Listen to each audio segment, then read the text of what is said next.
YouTube. In this video, we'll be taking a look at how to restore contacts on your Samsung Galaxy S26 Ultra. This will work for the S26 Ultra, S26, and the S26 Plus as well. If you like this kind of content or find this kind of content helpful, leave a message down below. Don't forget to subscribe, and thanks for watching. So if you want to restore your contacts on your S26 device, thankfully, it's pretty easy to do so.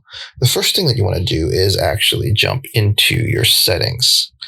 Once you're in your settings, you want to scroll down and you want to look for accounts and backup. And then from there, what you want to do is look for restore data, and you want to hit restore data.